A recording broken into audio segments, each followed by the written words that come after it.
মানে নহয়, আমাৰ যোৰহাটতো এটাও সমষ্টিত আমি মানে হৰা নাই। যোৰহাট লোকসভা সমষ্টি অকল মাজুলীত মাত্ৰ কেইটামান ভোটত হাৰিছোঁ। তাকো আপোনালোকে সকলোৱে জানে যে কেইদিনমানৰ আগত তাত উপ নিৰ্বাচন হৈ গৈছে, তাৰ পাছতো মাত্ৰ কেইটামান ভোটত হাৰিছোঁ। আটাইতকৈ বেছিকৈ ভোট দিব পাৰিলে আমাৰ তিতাবৰে, তাৰপাছত টিয়ক আৰু শিৱসাগৰে আটাইতকৈ বেছিকৈ দিলোঁ। আমাৰ শিৱসাগৰ জিলাখনৰ আটাইতকৈ বেছিকৈ ভোট দিলোঁ আমি শিৱসাগৰ সমষ্টিয়ে। মই সেইকাৰণে এই মুহূৰ্তত শিৱসাগৰ সমষ্টিৰ ৰাইজক ধন্যবাদ জনাইছোঁ। নাজিৰাতো ভোট দিছে, কিন্তু যিমানটো আশা কৰিছিলোঁ সিমানটো নহ'ল, কিন্তু তথাপিওতো লিড দিছে। মই আশা কৰোঁ যে নিশ্চয় এইবাৰ আমি যোৰহাট লোকসভা সমষ্টিৰ আটাইকেইটা বিধানসভা সমষ্টিত 2026 চনত আমি জিকিব পাৰিম।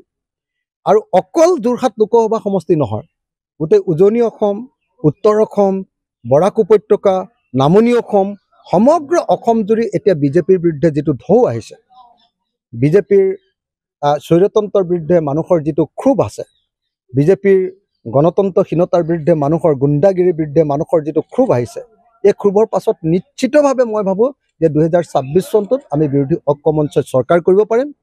কেৱল আমাৰ ভিতৰত অহংকাৰটো কমাব লাগিব, আমাৰ ভিতৰত একতাটো বৃদ্ধি কৰিব লাগিব, আমি ঐক্যবদ্ধ হ'ব লাগিব। মানে এতিয়া চাওক, সমষ্টি কোনোবা এটাত বেছিকৈ পাইছে, কোনোবা এটাত কমকৈ পাইছে। মোৰ সমষ্টিটোত বেছিকৈ পাইছে, অন্য কোনোবা এটা সমষ্টিত কমকৈ পাইছে। সেইকাৰণে মই আৰু তেখেতৰ MLA জনক সমালোচনা কৰিব খোজা নাই। সেইটো আপোনাৰ পিনৰ পৰা যি নিউজ কৰে কৰিব পাৰে, কিন্তু মই সেইটো সমালোচনা কৰিব খোজা নাই।